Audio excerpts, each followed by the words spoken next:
Okay. All right, welcome to another episode of Learning Stories with Mr. Shetty.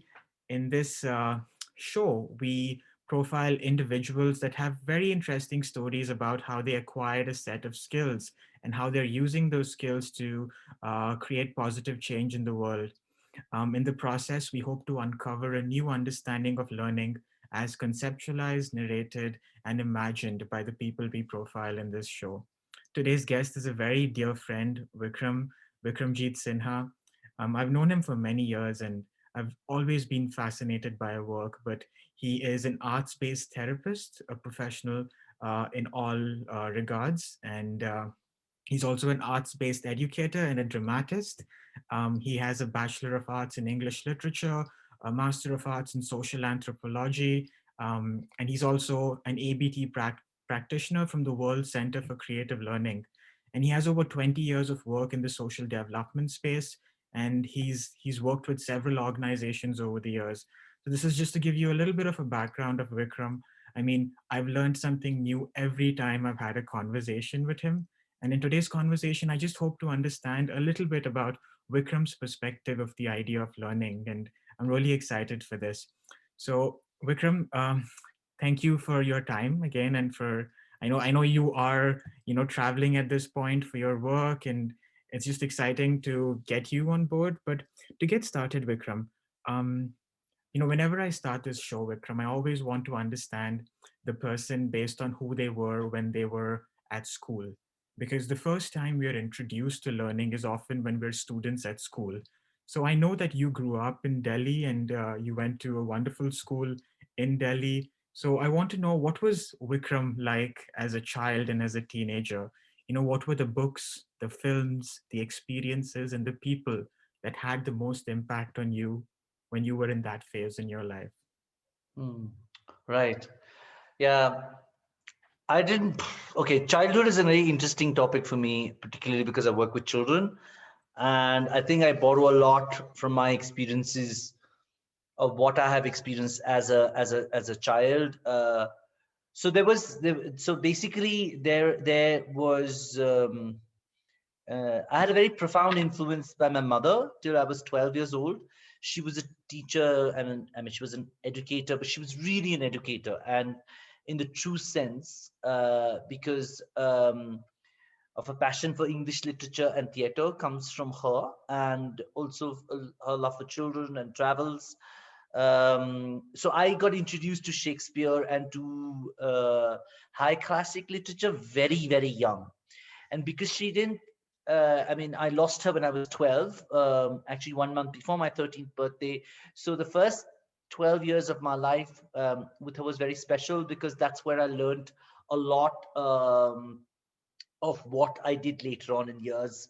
So the first book she gave me was, Jane Eyre, which was like in class four, and Wuthering Heights, and which was also in class four, and Mhm. class four, class five to have a bridge classics, and even a bridge classic was quite something. And I think I was quite a precautious child, because I was just over ripe in terms of the influences she kept pumping in at very early age, and reading came very early, and she would sort of introduce characters um, through through dramatic ways. Like she would have a ball of dough and she would roll it up and she would say, "This is Shylock's pound of flesh," and I would Mhm. say, what's who's Shylock and what's Mhm. a pound of flesh?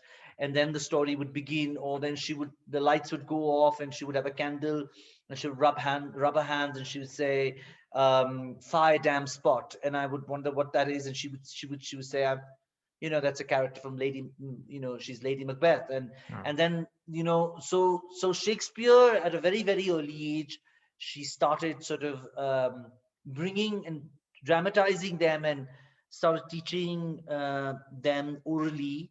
And we used to watch Shakespeare, shows on telly in the afternoon, and BBC had these wonderful productions, which I understood none of it at that time, but she would sort of expose it. I remember watching Taming the Shrew, and and with her, so she would actually make me sit and watch these shows, and I would be covered with, I remember when we were shifting houses, there was a lot of luggage around me, and my face was peeping out. And she said, "You look like Bathsheba." And I was like, "Who's Bathsheba?" And she said, "It's this character from Far from the Madding Crowd, Thomas Hardy." And she introduced Thomas Hardy by Bathsheba character by relating these things to. So there was, I think my dramatic reality or introduction to drama therapy began with my mother, because there were these references constantly, you know, to various classics, and to what was happening in the daily, in the mundane, Mhm. so this idea of mundane to magic, of ordinary life, and then going to a play reality, started from my mother, I think, before years later, before it got articulated. And I used to play with a lot of objects and books and other things like that, and they were all historical characters. And so Wow. whatever I read, I would play it out. And over the years, I think when um, mm, uh, before I started taking this to, years later, when I started taking this to school and using classics, whether it's historical stories or whether it's literature, into plays or theatrical spaces or dramatizing them, I think they had influences from my mother, and for inspiring me to a very fertile landscape of imagination. So That's I think that is what I think my life with my mother was, yeah. the first Yeah. 12 years of my life. And then And after she died, Vikram, everything just changed. like just to I'm just thinking about some of the things you're saying. They're so important, especially because our listeners are students and teachers, and we often don't realize the unconscious influence that our loved ones have in our lives. And you so beautifully narrated how your mother was able to put that seed and that love for literature at such an early stage. And it's so interesting. Sometimes our parents follow certain professions and we see it on a daily basis, and this sort of becomes a fertile ground for you to develop a passion for that particular space or that particular field of thinking. So it's just interesting that you were able to bring that point through your story. But go ahead, Vikram. I'm curious about how, what was Vikram like as you progressed through those nervous teenage years. Because you were such a precocious reader, right? You read so much at the age of 12, and you had all these Yeah. experiences coming into your mind. But then the teenage years are often such a hard part of any person's life. And and I know, I'm so sorry about that loss. It must have been so hard for you going through all of this Hmm. as a young Hmm. boy, right? So Hmm. what was Hmm. that like, and was the school a supportive environment, to feed your fertile mind with more exposure in that sense? So school changed. I went to South India by the time I was in the seventh standard, half a seventh standard, and my mother passed away in South Mm. in Bangalore. By the time I was eight, and then we moved to Calcutta. Okay. And these were Anglo-Indian schools, and they didn't have any cultural activity. It was purely academic, very few sort of stuff, and I experienced a lot of loss then, and I did not have the arts then or my mother, so reading deteriorated. Mhm. And I think my father was busy working, and I was brought up by my grandmother. So those were very very difficult years, but I did take part in local theater or something like that. But it was always very. I think that's why I think the thing about returning to school and working with school children became important, because when I was in Delhi in that particular school, I was nourished by the arts, and then after that there was no nourishment for 4 or 5 years. And it was quite hard. By the time I returned back to 11th standard, back to the same school in Delhi, Mhm. I had changed quite a bit, Okay. and I lost a lot of things, and I met a person who significantly brought change in my life. He's an actor now in the film industry, and he was a teacher, a drama teacher then. Wow. And Okay. that's when I got it back in the sense he uh, he introduced me to classics again, but there's some Russian classics, Okay. and he put me back on stage, and he introduced also social consciousness in terms of arts and social practices. I think I joined a street theater group called Jannate Manch, and they were working. They were a left oriented theater, and they were doing a lot of work on anti-communalism, and I sort of got into those sort of spaces, which was free thinking and progressive. By the time I was 17, I was Wow. 17. So between 13 to 17 there was the period of a wasteland, Sure. and it was in seven, and I lost a year also uh, in my academic year. I had to repeat class 9th grade, Yeah. which was quite terrible, and by the time I reached my 11th grade, the classmates who had started my life with had moved on 1 year ahead, and Hmm. I was in another class, and but this time also in a sense that I couldn't relate to children around me, my peer groups, or I had difficulty in connecting. But because of this particular teacher, and but because of drama and theater, and he was really really close to me, Nice. and he was looking at also becoming a proper actor. So he used to practice his plays and his voiceovers and voice recording and other things like that, and also introduced me to poetry. And so Chekhov came in my life, Tolstoy came in my life, Dostoevsky came in my life, Russian writers came in my life, and South African women's poetry came into my life. International cinema came into my life.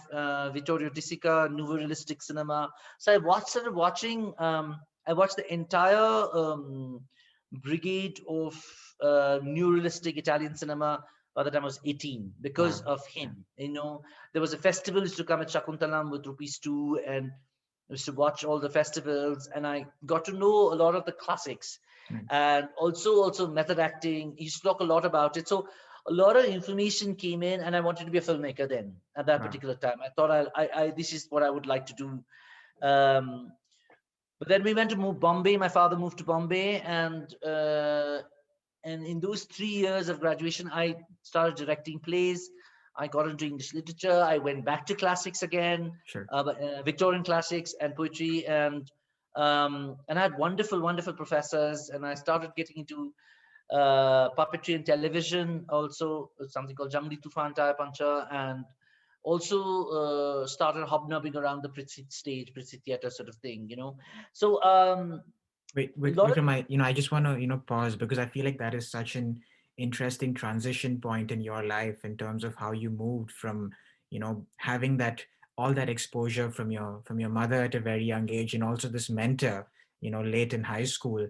I think, you were exposed to a lot more than any other child would normally be exposed to. And I think your passion for literature and cinema is very evident in terms of how you had such rich exposure at such a young early age.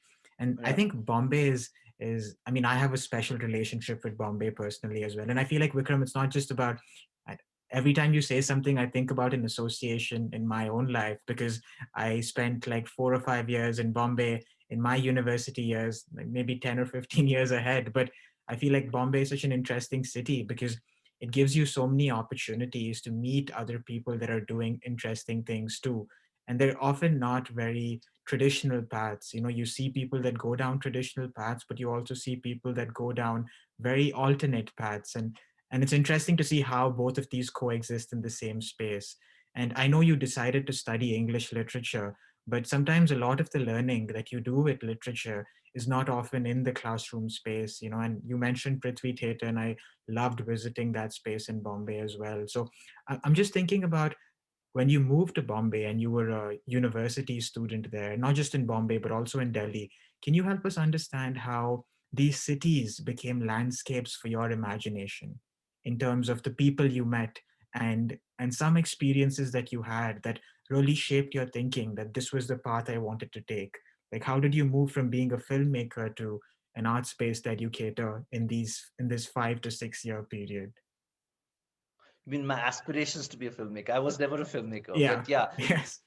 but I think there's a commonality between the kind of work I've done in terms of I think what fascinates me and still fascinates me are stories, and whether it's literature, whether it's cinema, whether it's drama therapy or art therapy, or visual narratives or shadow puppetry, it's one commonality it has with all of this is that it's narrative building. It's how to build narratives, uh, and I think that is the key point. And in terms of the encounter with the cities, also the city has its own narrative with you, and you have a own narrative with the city. Bombay in the beginning was not a the first 3 years was not a love affair at all. In fact, it was quite a hate affair. I Mm. mean, I was very young, and I kind of disliked the city in terms of its alienation, its loneliness, lots of people, a lot of personal happenings. My father went off to Africa, leaving me there, and I was on my own. My brother wasn't there, so I lived a lot of loneliness came about in the city, and the city became a landscape of alienation. And what it did to me, it actually planted the seeds for me to return again to the city, because I felt and I did return back to the city. Exactly, I mean, I left 96 to 99, and I returned back in 2005, and to the city again. And this time I was much more prepared and determined to win the city over. And that city gave me a lot, from 2005 to 2012. Wow. I did immense amount of work there in terms of social work, in terms of also building myself and who I am today. It was between my 30 and my 37th year of my life. 7 years I spent in Bombay, um, but 93 to 96 I kind of had a very difficult time. And Sure. in college years, though I did quite a bit, I was experiencing a lot of bewilderment and confusion. And uh, and yes, what saved me, I think, was the fact that I always went back to the stage. I will always went back to the stories. So see, I feel that now when I look it back, my God, I actually look back at these years, I feel that the idea that the arts are healing in its nature, that whatever chaos comes your way, you go back to the stage and you make sense of the chaos. So the arts help you and give you perspective to make sense of the chaos. Sure. And I think that's the gift. I work with children today, when I work in schools or work in any place else, because many children are experiencing alienation, loneliness, boredom, dullness, the problem of the plenty, or in difficult spaces like Kashmir, where they experience far more traumatic spaces in at a daily level. The Sure. arts give you sense. They make That's you understand why, what, how, where. That's yeah, So that's I so mean, yeah. just building off that train of thought, Vikram, I think that's such a beautiful thing to say because, as I'm an English teacher in training, and I often think one of the most powerful aspects of literature is that it allows you to experience another person's emotions, at least for a few moments. And I think what's really different about your approach to the arts, Vikram, is it's not just the text, but it's how you let the individual take control of the text or completely get encapsulated by the idea of the text, and you don't just work with um, like a written text, but I know you're really passionate about the performing arts, about using material to get students or teachers to think about the arts. And I think that's what's really different about your approach. And I don't think that this sort of style is developed just off very easily. And I think a lot of your work as a child and a teenager and through your university years, I think it's a good 2 decade long effort to develop this philosophy of what arts based learning can actually be. And I know that early in the early 2000s, and even in the late 1990s, you started working with students or with homeless students, or sorry, homeless children and students that went through a lot of trauma. And and I wanted to just hear about your experience there, and if you could share some anecdotes about why you thought working with children was the most impactful path for you as an individual. Mm. Well, I think when once I finished my master's in sociology and social anthropology, I shifted stream from literature. I had a gap year, and I worked in the gap year in the villages of Rajasthan, Mhm. and I directed musicals also. And I was also working on sexual health. I was doing a variety of stuff between in the gap year, and um, and then I got into Delhi School of Economics, sociology department, and then during that period, I sort of directed more musicals, Right. and I studied, and I also, watched a lot of movies, a lot of festivals.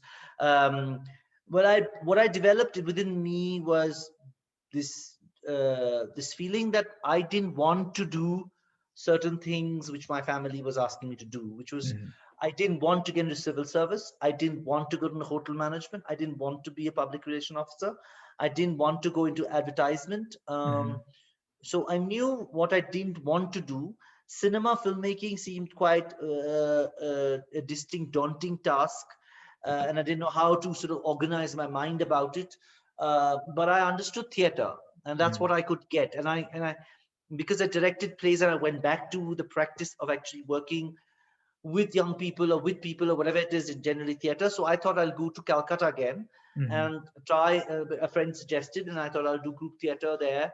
And when I went back to Calcutta, I needed a job, and I got into this organization called Project, and which was working with runaway children, street children, and also had a history of working with HIV/AIDS related, working with transgendered communities. But they had sort of transitioned to working with boys, and they were in the overarching arching theme of masculinity. They were working. So Mhm. I basically got a job of doing psychosocial interventions with the Juvenile Justice Board of Eastern India, Okay. and I started working in two remand homes, one an Wow. observatory home and one a juvenile home.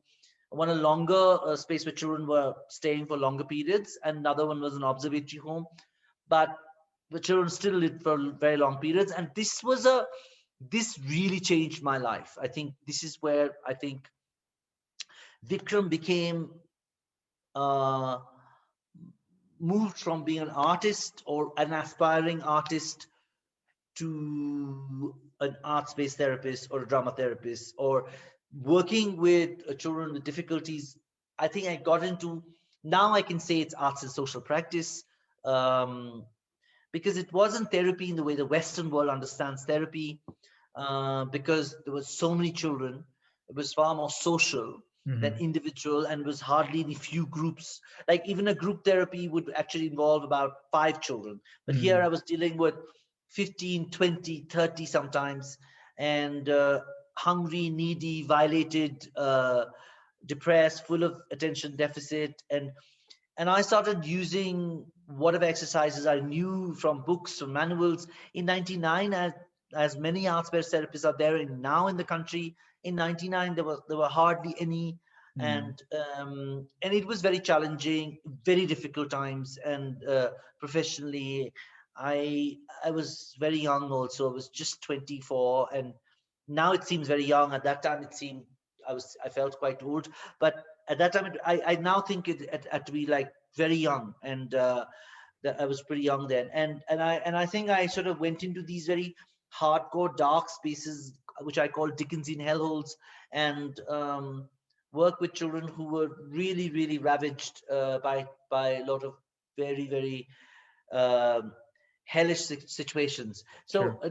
that gave me an amazing experience Mhm. to which basically were the groundwork of what I would do for the rest of my life, That's that's and yeah, so because that sort of changed me as a person completely, as much as I did change.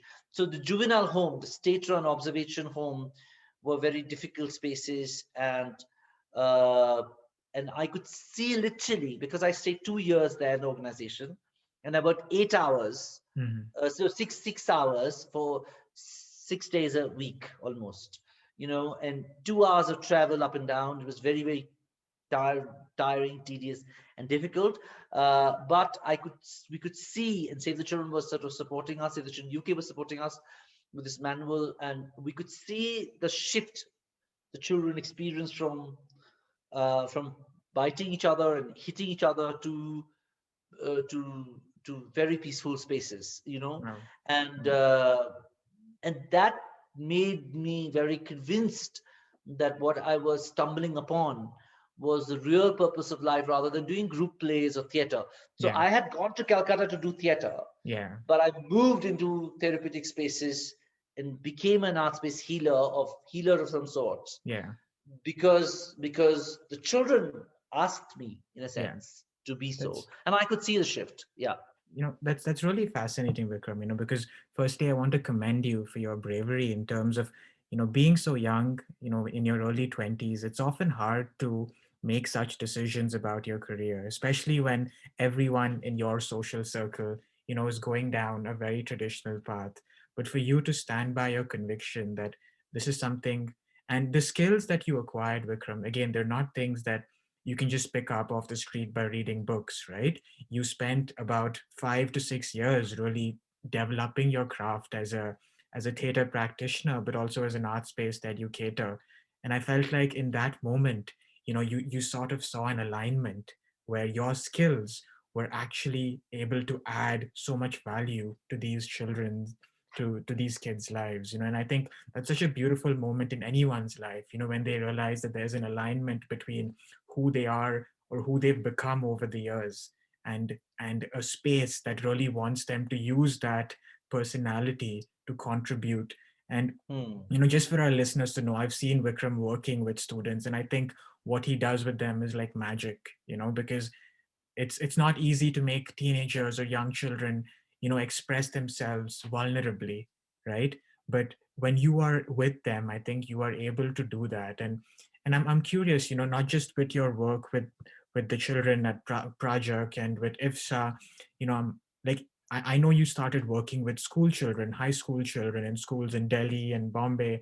Like, what were some um, forms of the medium or forms of art that you felt were most effective? Was it theater? Was it, dance? Was it puppetry? Can you share some anecdotes about something you used when you were working with students, and what kind of impact it had on a certain individual? Just for our listeners to understand how the arts can really impact a student's life, Vikram. Like one or two anecdotes would be really, really helpful. Again, you don't have to mention names because we want to protect the identity of the people you worked with, but we're really curious to know, those anecdotes from that point in your life. Hmm. Well, I don't know. I mean, I'm going to give you an anecdote much later when I actually met you during that time when I met you. Um, See, but the thing was that between the period, okay, let's put it this way, between the period between IFSHA, which Mm-hmm. was working with transgendered communities, masculinity, sexual abuse, and a lot of very intense stuff, I experienced a sort of a burnout and I wanted to move to, say, softer spaces. And I moved to teaching drama in Vasant Valley School for that year. Sure. But that particular period between 2002 to 2005 again were periods when I was doing many many things. Mm. I was learning clinical hypnotherapy. I was doing storytelling for young children. I was doing drama, theater clubs. So it was a variety of stuff then, and putting myself into a variety of experiences, working with children of riot victims from Gujarat, and that was actually an interesting point when I started thinking that I really need to get back into working in juvenile homes again. In Mm-hmm. 2005, I moved back um, into the juvenile space in Bombay. Okay. And from 2005 to 2012, again, worked with lots and lots of marginalized communities, primarily runaway children, street shelters, and homes, and beggars' homes, and other things like that. 2012 is a very distinctive period because I lost my father, and I thought to myself, and I went to Sri Lanka Mm. to work with the reconciliation program between Tamils and Sri Lankans, using and with a puppeteer friend of mine, Anrupa Roy, who's my partner in crime, and we still do running projects together. So we went there together, and she was also interestingly 96. 97, I joined a puppet theater group. So she Mm. had formed a puppet trust, and I was the first member. So I Wow. got interested in puppetry again because of her, and we've been friends ever since. And material theater, dead materials, and puppets became interesting. And it's when I worked with masks in Sri Lanka, Mm-hmm. with masks and movement, did I realize that you could do a lot of things non-verbally. Mm. And the every person has a lost language, a language which they don't know within the arts. Mm-hmm. Like, they have a lost language, and when you create a situation, a very fat girl who's terribly self-conscious and introverted is given a mask and says, okay, now you can move, and a simulation exercise is done. Say, okay, you can move with on move your body to sorrow, and she moves the body in such a way, in such a vigorous way, which you can't even imagine her being doing that without the mask. Mm. And then when the masks are given by people, it's wet, full of tears, because they've cried just with drumming and just with moving. They Wow. have got a safe space to express. It's Wow. neutral mask and neutral puppets, and everything which we did. And mind you, we worked with warring communities who've been in loggerheads for 30 years. Yeah. They were working together in such a beautiful way using the material. Wow. The material became a medium of interaction, and that's when I thought I looked up from Kandy, from the Buddha's truth temple, and I looked up, and I thought to myself, I must go to Kashmir. And which had been a lingering thought for many, many years that I wanted to go there. And so in 2012, actually 2013, I moved to Kashmir, post my Sri Lanka visit, and Manipur, and Cambodia, and Punjab, and everything which is conflicted, and whatever I heard post-conflict or conflicted. And I started working in schools there. Wow. So because That's that's the institution which I could sort of go to. got it. And Yeah. Yeah. and through various places, yeah, I started working. And my method and my working was body Okay. as a material, paper, paints, and basically non-verbal communication. Got it. That without speaking, can you communicate your stories? And I think that has been a very powerful experience uh, within the arts, to use material. Mm. And uh, and and then I discovered over the years now, we've discovered paper and shadow puppetry and paper theater, which is a European art, and shadow puppetry, which has been much ancient, as mediums of expression and telling narratives and telling stories. So yeah. That's really really interesting, Vikram. I've known you for so long. Again, it's interesting how every time you meet somebody at different points in your life, you learn something new about their journey. And while I was thinking about this interview and thinking about your passion for stories, I just think that your thinking with the work you have done has evolved over time, right? And there were several points that became junctures that shaped your thinking. In the early 2000s, it was when you worked with the street kids, and then when you went to Candy, that became like another juncture point that changed your thinking about what things can actually be. And I think that was when I actually met you. It was 2013, 2014. I was also on a gap year at that point of time, and I know you were doing a presentation at a conference in Lucknow about your work, and we connected. And we have another very close friend who we also met there. So I think it's just been wonderful to meet you, when you were really at the peak of your thinking in terms of your development as an art space that you cater. Because I remember us having a conversation at that point of time about both. I think we were in an auto rickshaw somewhere in Delhi, and I think it was after one of your sessions at a school, and you just brought it up, Abhishek. And I thought that's such an interesting acronym. I wonder how Vikram thought it up. Like, building on arts therapy also comes together as both. And a boat is basically a device. I mean, it's a tool for you to get from one point to another.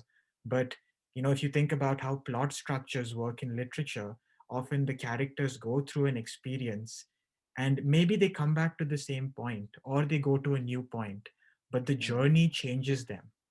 mm, And I feel like your boat is like a metaphor for how the arts can become a journey to transform you as an individual. And just listening to that experience about the mask, you know, made me think about how for a few moments, we can move away from all the trauma we have experienced as individuals if we did, because you give that individual a space to say that, what if you could occupy another identity and express yourself through that identity? So, I just want to backtrack a little and think about how that, juncture of seeing your work being applied in that situation during the Sri Lankan Civil War. I mean, obviously, towards the end, Post that. post the Sri Post that. Lankan Civil War, but just working with two communities that would generally be against each other. Like, Hmm. how did all of that translate into BOAT, which is the organization you are currently the head of, and which is the organization you do work with right now? And you're the founder of BOAT, which stands for Building on Arts Therapy. So I just want to understand what led to BOAT, and just building on your experience from Candy and some of the things that you have done with BOAT over the last 7 or 8 years. Hmm.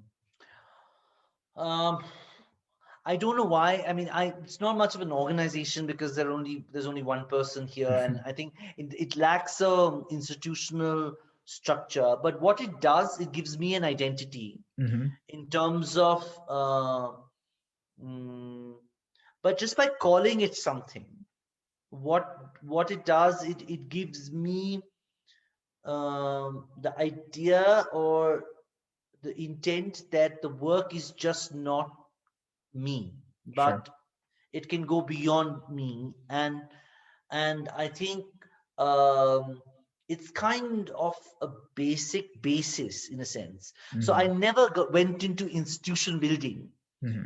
but what I did was I moved into more consulting kind of a space where I used an acronym and the name to talk of a theory or a philosophy. So both is actually a philosophy based on the idea that um, whoever comes for healing or help will move from one point to another, and the therapist or a facilitator is like a boatman who travels with you, and it's non-hierarchical, and it is not it's not over someone, but it's got a certain sense of equity to it, Mm-hmm. but that the facilitator is also journeying with you Mm-hmm. in that sense. So it was more like a symbolic gesture and more like a symbolic sort of organizing my work under a certain philosophy, which is Eastern in nature, which also meant movement. So interestingly enough, I have joined organizations all throughout which has got movement. So Prajak is a chariot. Mm-hmm. Pariprajak, it's called Sanskrit, it's a chariot, and it comes to the word pariprajak, which means movement and whatever it is. Then I joined Magic Pass, Railway Children, and I think all these were all names which had movement and transport to it. And Interesting. yeah, and I think the idea that theater or Mm-hmm. the arts are actually transportive in nature. Mm-hmm. They transport you to some point, and the number, and this is a Richard Schechner's idea from Ramlila, Avogadro Ramlila, where he says that the more transportation which takes place, with each transportation, there is a transformation, Mm-hmm. and every time you transport yourself to, say, a Shylock or to, a Puck or whatever it is, you go deeper into the idea of the character, and the transportation leads to your persona and personality also changing, and you transform the stage, you transform the audience, or the audience and you both transform something together, and the transportation, actually there is a transportation which happens between the actor and the audience. They both transport, and they Mm-hmm. both meet at a certain point, and this meeting creates a transformation. And that is why the children, when they go through a very deep primordial imaginative exercise in the school years they did, they never forgot it. And they Mm-hmm. said, even after many years, I've met them, and they said, we were fooling around, and you just said this will be added onto the scene. And how they never forgot that image, because they're just fooling around and playing with each other, I would sort of incorporate that into a dramatic scene. Mm-hmm. And because I think playfulness leads to a very easy way of transporting yourself, but because the images become very strong, the children sort of go back to these images because it becomes part of their inner life, Sure. and they start looking at the world through those images too, because they're like, so why did you make me do what you did?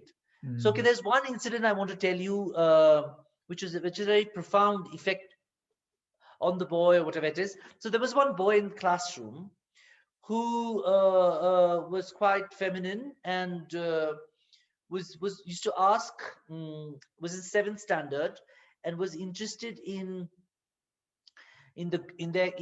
his classmates who were also girls, in their what bra she was wearing. And Mm-hmm. this was considered very lewd and rude, and he was almost going to get thrown off. And so I intervened in the staff room and brought the teacher aside, and I said what he's experiencing, because I'd worked with transgendered communities, and in realms of sexuality I had some experience and training. I said what he's experiencing is he's identifying himself with the girls, not Mm-hmm. he's not trying to be sexual with it, he wants to wear them himself. And so I don't think he should be thrown out because he's being, and he doesn't understand this energy which is in him.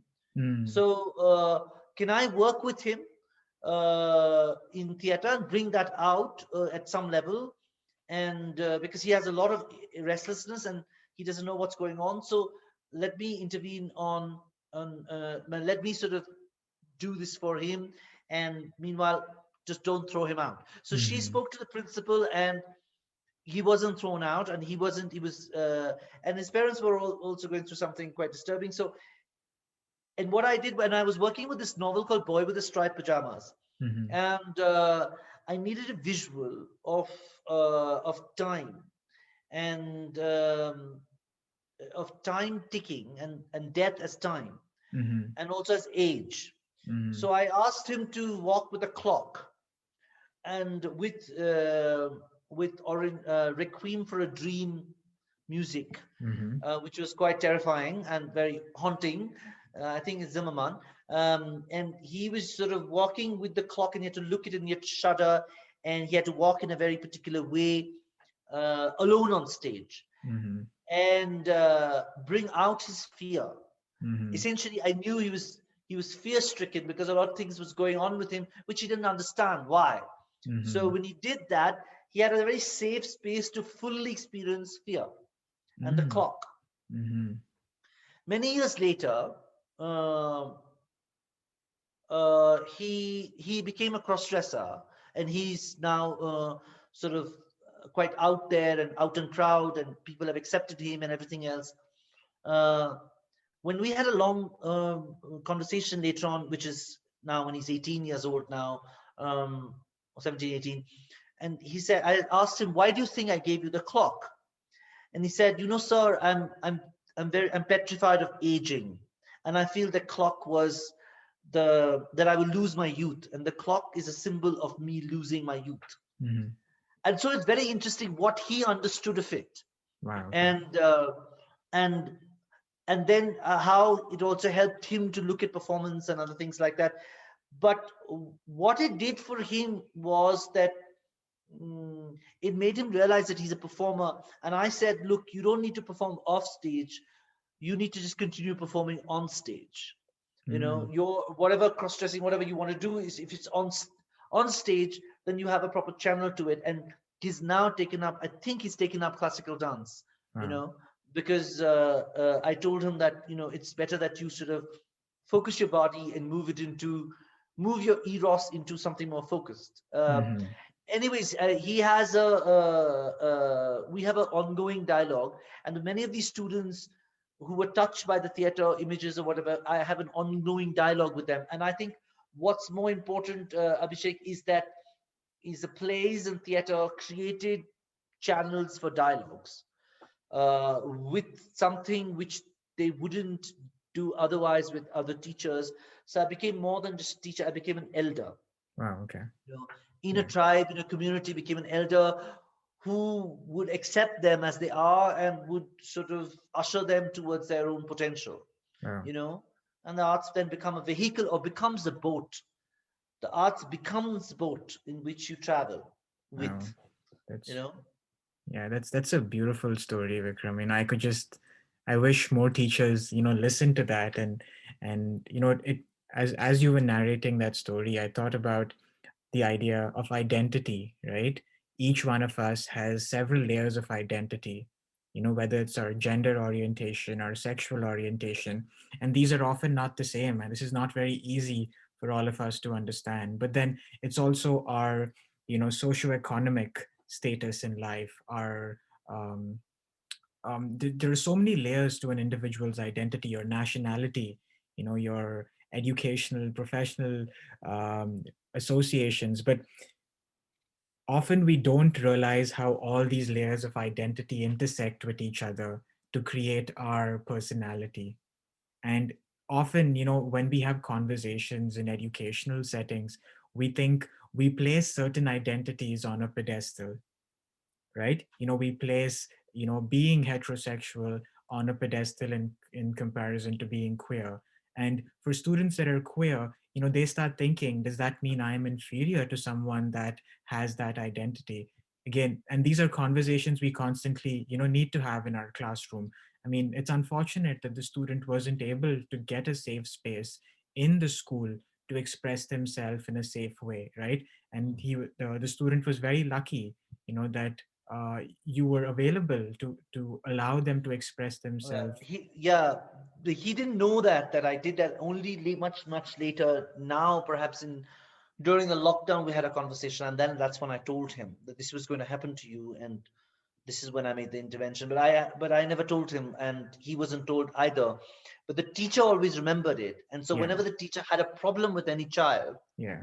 the teacher would cite this guy as example. So there's another story I'll tell you Sure, go ahead, of, Vikram. one more story.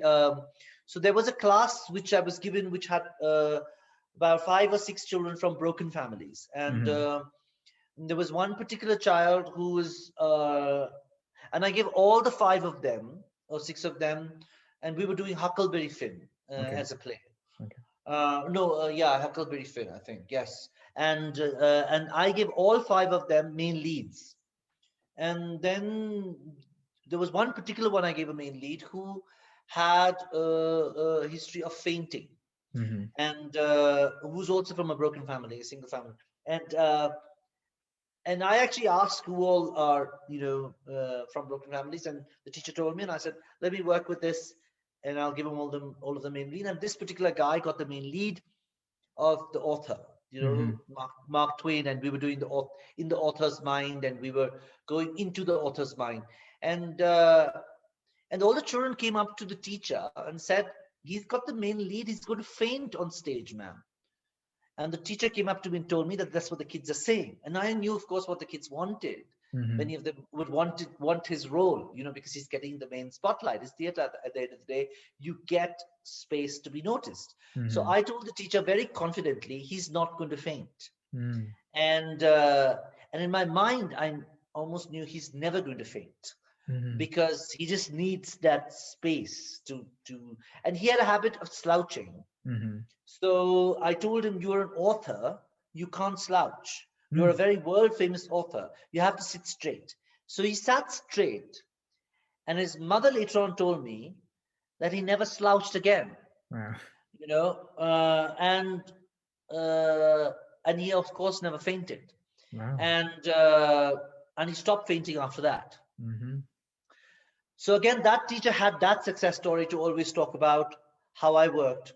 And many of the other kids also uh, did a great job. But Mm-hmm. this particular boy returned back later on when he grew to be a very handsome young fellow and smart and everything. He came back to theater. He again got the main lead and did a great job again. Wow. For Oedipus Rex, he came back again, and we have a connect again, which is far deeper than words can be. Wow. Okay. And it's not because they all have to be actors, but what Yeah. it does to them, it sort of, realigns them to an inner world within them more than what has been given to them. That you are in what unconsciously they process. It sort of gives them a safe space to release that, but also find self-worth, Sure. and dignity. and Sure. s- and standing straight means, or sitting straight means dignity, giving dignity to the body, giving True. dignity to the face. And in a way, this boy completely changed and transformed, at least in those years, and became a quite a popular kid later on. Everybody really liked him, and he just completely changed from the shy. I mean, he's still shy in that sense, but he's not really shy. He's actually out there. So stage gave him the sense of confidence, Wow. and That's uh, and memory creates desire. So you return back to what give you confidence. Now, if I go back to my life at school, in those years when I was lost, um, I think I drew from that space because I instinctively understood that where a child was suffering, wow. because I could relate from my own experience, and what my mentor gave me. I sort of took that and increased on it, and this is, in a way, this is like a silsila. It's like a movement.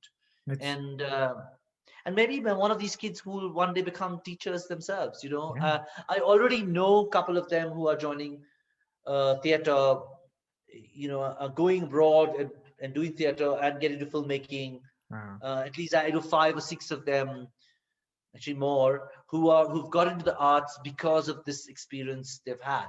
So yeah, it may not be much, but I think for me, if five or six of them get really transformed, they will be able to transmit that to next six, seven of them, Yeah. and so on and so forth, and maybe 10, and maybe more. Yeah. And Yeah. so Yeah. idea of that the arts can be such a powerful reorganizing force, Mm-hmm. of giving dignity and giving self-worth, skill, will, um, intellect, and view and perspective, Mm-hmm. and make sense of your own chaos Yeah. or your chaotic emotions, which uh, I think which is often not really looked at. Yeah. But I think the arts essentially are a very powerful tool for social emotional learning, Sure. and now schools are really waking up to it. Mm-hmm. Teachers are waking up to it. The social emotional learning, post COVID reality, mental health has become such an important thing. Sure. And so, social emotional learning, the arts are a vehicle. They're again a boat to carry social emotional learning forward. Sure. So I Yeah. think this is an interesting space to be in now, and many of them are now reaching out. Schools are reaching out.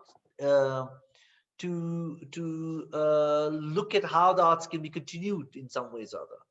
And that's, I feel that's like a good point to move on to maybe, the question that I had for you about your work with teachers, Vikram. Like, I know you've been doing a lot of work with teachers, and I'm curious why you decided to take that path, because you've for a long time you were working with students. And I'm and one thing I got from what you just shared with me, Vikram, was how you can leave behind a legacy, and teachers always do that, right? You have an impact on a child, and then that child goes on to do something several years later. So, just something about your work with teachers, Vikram. In terms of why do you feel you know you need to engage teachers with the arts, and and how there is an interdisciplinary nature to it. And what was beautiful about what you also said was that we don't want to make all of these kids theater professionals or actors or writers. No, that the arts are a way for them to heal throughout their life and to engage with their emotions. So just a little bit about your work with teachers would be really insightful at this point, Vikram. Especially your work in various contexts: Kashmir, Manipur, Bombay, Delhi. And so I mean, if there's something you can share with us about a workshop you organized, and another anecdote, maybe that would be wonderful. Uh, so teachers, the adult learning space kind of opened up because many of the schools which I was working with wanted the teachers to go be taken into retreats. Okay. And it started with one retreat leading to another retreat. And basically, I eventually found out that the teachers are often overworked, not necessarily now underpaid, but essentially overworked, and uh, are such powerful influences on children's lives. But unfortunately, um, they have very difficult childhoods, and there's a lot of projection which takes place by the teachers themselves, because a lot of their needs are not met Mm-hmm. at many levels, and many of them are women. And there is a deep patriarchy which operates, that many of the teachers are women who've been told actually that, okay, my husband's working, what you can do is just you could just go and teach, because that's what you can do. It gives you flexible hours to look after your children and your home and everything else, especially South Asian sort of context.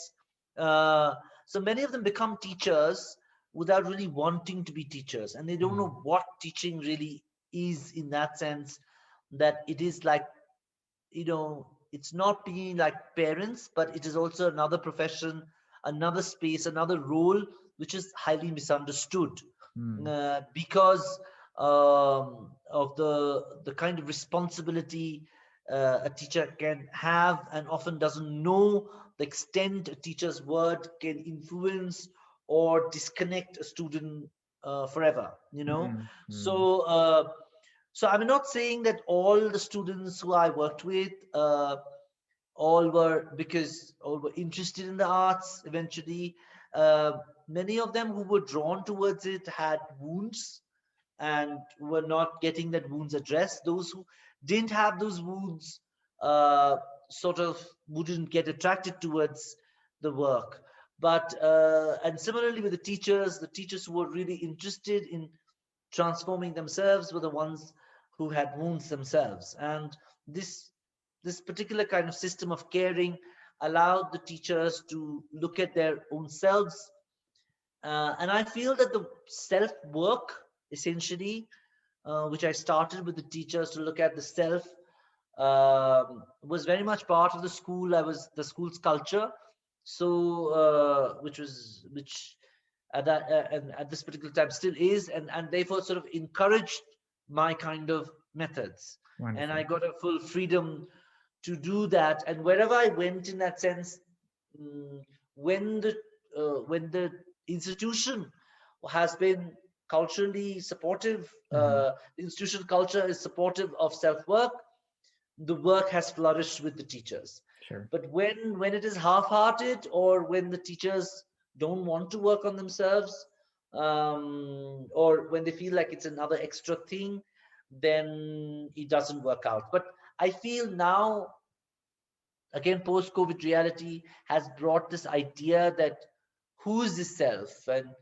and what is this self about, Mm-hmm. and and how can one, and how is it connected to my work. So I was working a while back in 2008 with someone called Raghu Anantanarayan, and I did some work on processes and using theater as a process mechanism called learning theater. And so there was something which he brought about called pure personal unfolding role effectiveness. Mm-hmm. So how personal unfolding can align to can get into role alignment, and role alignment can move into role effectiveness, and role Mm-hmm. effectiveness itself can move into organizational alignment, and organizational alignment can move into business alignment. Mm-hmm. And so this sort of an HR sort of a thingy, or not HR really, OD, organizational developmental method, and you should use a lot of theater for it, which I learned, he was my mentor between 2008 to 2010, and I picked a lot from him, Wow. and use many of those kind of, and I still use it with my work, and I called it pure, quoting him. And many of the process work which I do are hugely influenced by his mentorship, and that sort of really works very well with the teachers and staff of also of organizations. Sure. And actually, that is essentially both's work. Mm-hmm. Both's work essentially is to bring about a personal unfolding. That's So, beautiful, Vikram. And I feel like it's so interesting that you say that institutional support is so important for such initiatives. And this is something I want to put out there, is that if there are any schools or organizations, I know you don't just primarily work with schools, you even work with corporate bodies. So if you are interested in Vikram's work, I will be putting a link to his to both's website in the show notes. So I highly encourage you to reach out to him. I know Vikram is willing to travel to work, and he's also willing to, work over digital technology with any sort of medium that you prefer. So this is something I highly encourage, and this can be part of the school's in-service professional development program, or a corporate organization's HR initiative. But it's not just students, but also teachers and uh, professional organizations that Vikram can work with. And I just want to, you know, just include that here. And a lot of the things that Vikram discussed will be included in the show notes, but his organization's website is something I really want you to check out, because it's obviously not easy to capture his highly interesting life, in like a 1 hour or 1 hour conversation, Vikram. I think I can talk to you for several days and still get something new every time, Vikram. And just on a candid note, Vikram, to end this, and I want to be respectful of your time. I know we're speaking from two different continents now. Vikram's in India, I'm in Canada. But what I want to know, Vikram, on a candid note, just to have the viewers know you as a person, because every time we talk, Vikram, I get like 5 or 6 recommendations of books and movies that I need to read, and so I was just wondering, is there like a book that you feel had a very, significant impact on your life, and maybe a film that had a very significant impact on your life that you would want us to maybe explore? And this is just on a more candid note, Vikram. so there's a film called The Peaceful Warrior. I Okay, think, I think, I mean, I really highly recommend people to look at it because of it's a relationship uh, between it's about teaching life sure. skills. And another one which I recently seen, it's a wonderful film again on teaching and student. It's called The Bad Seed. Hmm. Bad Seed is available on Netflix, Okay, and you can download Peaceful Warrior. It's quite an old film, but sure. it's also based on a true story. So these two are very powerful films on teaching and learning, and also a film called Zen. Okay, It's on the biography of Dogen, who's a okay. Zen master, also about spiritual teaching essentially, and how he moved from China to Japan, and how he established Zen teaching, Zen practice in a very violent time, you Interesting. know, Okay. and just about sitting. And Sure. so these three films I highly recommend. Perfect. And As any for books, books, Vikram, that yeah. come off the top of your So head? on I think there are many books in the sense one can look at, but um, And these could be plays or short story collections or a poetry yeah, collection. but I think there's what influenced me a lot has been Joseph Campbell's The Power of Myth, which is an interview between Bill Moyers and Joseph Campbell. That has been a book which I often go back to a lot of times. Um, I also look at Sue Jennings' Introduction to Drama Therapy is a very beautiful book on looking at dramatic role plays and how one's own life is dramatic and how we draw that and what is drama therapy essentially. I think that's a very interesting book which has influenced me a lot. Sure. Um, of course, there is Augusto Boal's The Rainbow of Desire, which is a wonderful book to read, which is also where theater has become therapeutic and healing. Hmm. Um, and and I think any of Augusto Boal's work is very, very powerful. Theatre of the Oppressed is very powerful because it really influenced me in my years of working. Sure.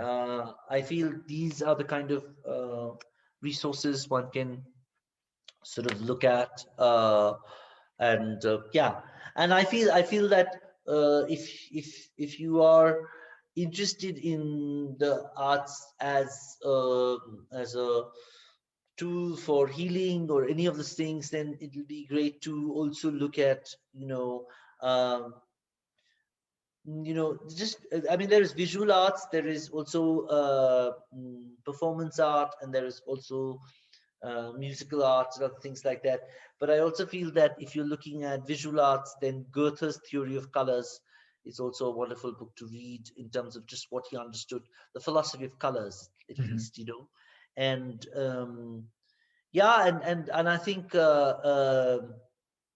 my favorite writers, novelists have been, Kazuo Ishiguro and James Hmm. Kutsia. These are very powerful novelists and modern novelists, which can one can look at. Yeah, and as for poetry is concerned, there is. Um I feel there is such a vast space of poetry, but when I have often done T.S. Eliot, The Wastelands and Love Song to J. After Prufrock. Many a times I've directed in IB League school, IB curriculum, and I directed poetry and improvisations around the Wasteland with the students, and Nora and Doll's House. These are the two I've repeatedly done over 3 years, different classes. In one particular time in the Ivy League, I used their texts and dramatized them, Sure. and they always got another perspective. And the literature teachers were very thankful because the kids got an experiential understanding of the plays. Sure. And is that So Doll's House by Ibsen? yeah, Epson. Yes, Ibsen. yes. Okay. That's part of the IB curriculum, Curriculum. and as well as the way Love Song to Joy After Proof Rock, which is T.S. Eliot.